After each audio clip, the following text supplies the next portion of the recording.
こんにちは、ゆかです。今日はボタンをピアスとイヤリングに加工する動画を撮ってみました。加工はいろいろな方法があると思うので、参考程度にご覧いただければと思います。では早速必要なものから紹介していきます。まずは加工したいボタンを用意します。それから爪楊枝、レジン液、私はパジコの星の雫を使っています。UV ライト、ゴム手袋、ハケ、ヤスリ、これは細めのものがいいと思います。ニッパー、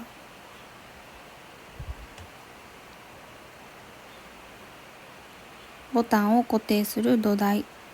これの元々の用途はわからないんですが、ホームセンターで売っていました。それからつける金具、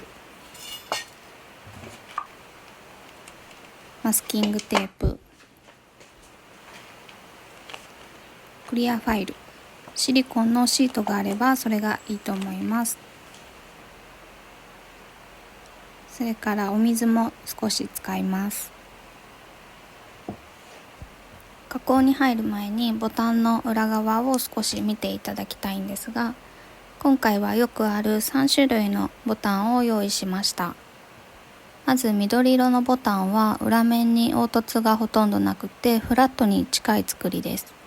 白いボタンは大きなお山がボコンと出ています。ゴールドのものは足がついている作りです。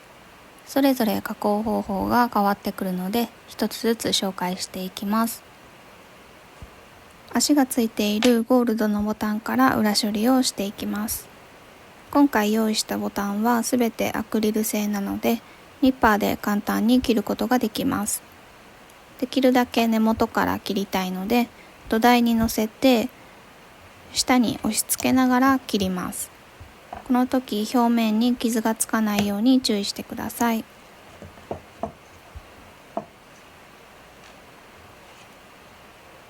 少し切り残しはありますが、ほぼフラットな状態にできました。次は一番加工に時間がかかるお山のタイプです。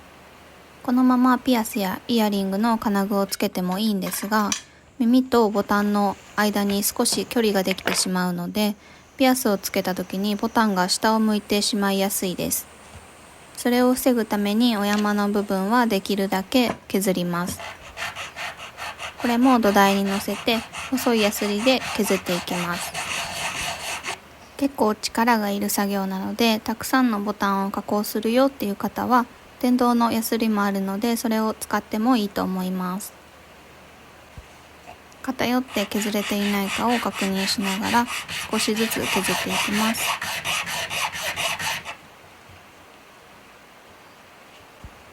こんな風に粉がたくさん出てくるのでハケで払いながら進めていきます。この作業は粉が舞うのでお風呂場でするのがおすすめです。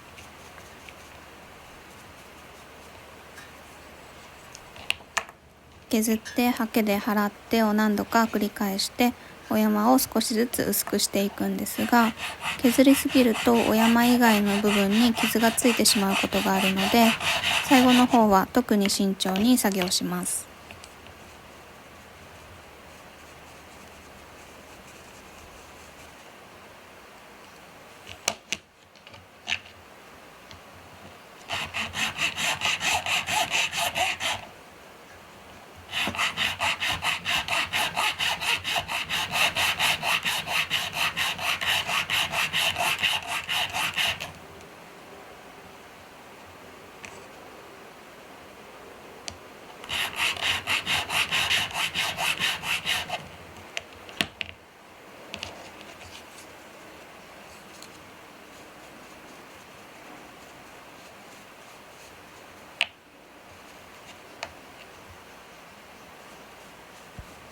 完全にフラットな状態にならなくても大丈夫なので、私はだいたい 1,2 ミリ残しています。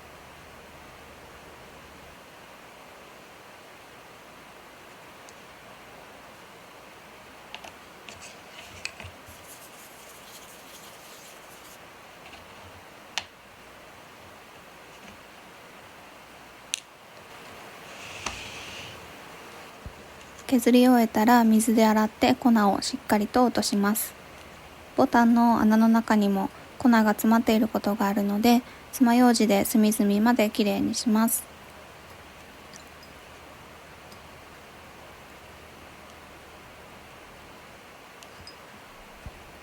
洗えたら水気をタオルやティッシュなどで取るんですが、ボタンの穴の中にも水が残っていないか心配なので、普段はここまで終わったら風通しが良い場所に丸1日置いて乾かしています。今日はすぐに使いたいのでドライヤーで乾かしてきました。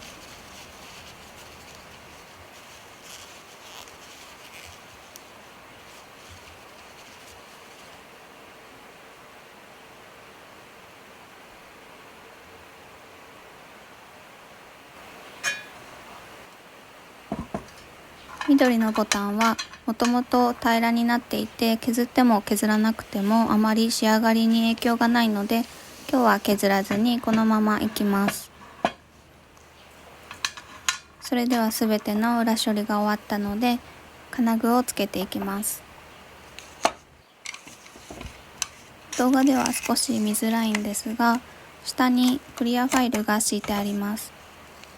シリコンシートの場合はあまり滑ったりしないので、ボタンをそのまま置いて作っているんですが、今日はちょっとクリアファイルで代用しているので、クリアファイルの時はマスキングテープを貼り付けて、その上にボタンを置いて滑らないようにして使います。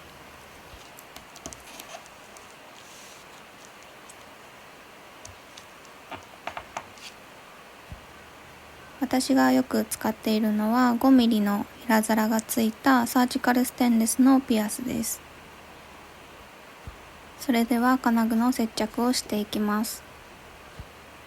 最初のボタンと金具をくっつける接着はレジンではなく、本当は接着剤を使ってくっつけるのが良いと言われてるみたいなんですが、私はレジンでくっつけてしまっています。この方法で今まで特に取れたとかそういうことはないので大丈夫だとは思うんですが、心配な方は接着剤を使ってください。一度硬化します。金具が固定されました。このままではさすがにちょっと心配なので、この上からまたレジンを重ねて平皿の部分も一緒に埋めていきます。私はレジンアレルギーではないんですが、使っているうちにアレルギーになることもあるみたいなので、レジンを使うときはゴム手袋をして使っています。窓も開けてよく換気して使ってください。周りにレジンをのせて爪楊枝で広げていきます。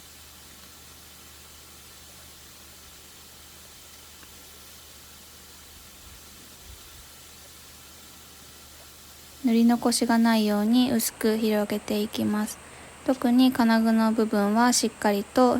広げて埋めていきます。また硬化します。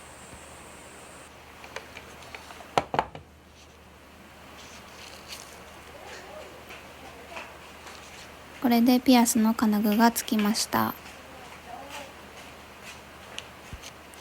次は足を切ったゴールドのものを作っていきます。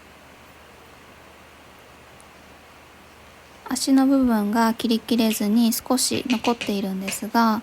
ここでヤスリで削ってしまうと周りを傷つけてしまいやすいので、削らずにレジンを薄くのせて平らにします。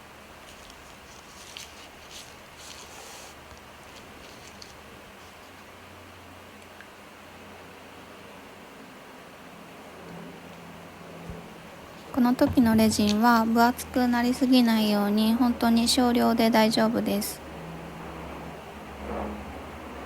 薄く全体に伸ばします。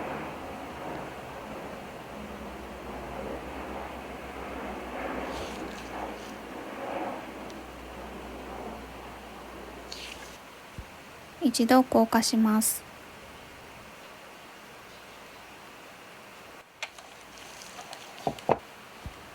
平らになったので、ここに金具をつけていきます。中央にレジンを乗せて、その上からピアスの金具を乗せます。レジンの量が多いとこんな風に動いてきてしまうので、調整しながらしっかりと硬化します。金具が固定されたら、あとは先ほどのグリーンの時と同様に全体にレジンを乗せて強度を高めます。最後にしっかりと硬化して出来上がりです。それでは最後に頑張って削った白いボタンに今度はイヤリングの金具をつけていきます。今回使っているイヤリング金具は 3mm の平皿がついたカンなしのネジ式タイプのイヤリングです。平皿部分は3から 5mm ぐらいが一番使いやすいかなと思います。イヤリング金具をレジンでくっつけるときは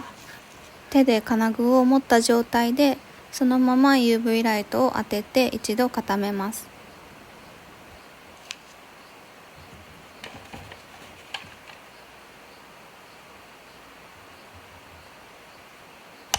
しっかりと硬化ができたら今までと同じように金具の上からレジンを乗せて強度を高めていきます。イヤリングの場合は着脱するときに引っ張られる力がかかると思うので、レジンを上からかぶせて硬化するときに平皿部分だけではなくてボタンについている部分すべてにレジンをかぶせてできるだけ強度を高めています。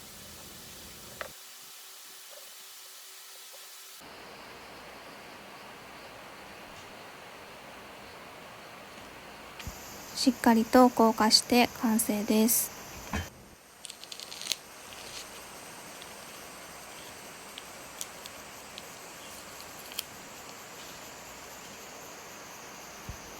すべて工程の中でしっかりと硬化しているんですが、私は未硬化のレジンが残っているのが怖いので、いろいろな角度から何度か UV ライトを当てて硬化していきます。何度硬化しても私は結構心配なので、すぐには発送せずに1日から2日ほど紫外線が当たる窓際に置いています。台紙をつけたらこれで完成です。ボタンは手芸屋さんで探してももちろん可愛いのがたくさんあるんですが、昔のお洋服についているボタンはすごくデザインが凝っていて素敵なので、おばあちゃんが昔着ていたお洋服がお家にあるよっていう方はそういったボタンで作るのもすごく可愛くなるかなと思います。よかったらチャレンジしてみてください。それでは今日も最後までご覧いただきありがとうございました。コメントを残していってくださるととっても嬉しいです。じゃあねー。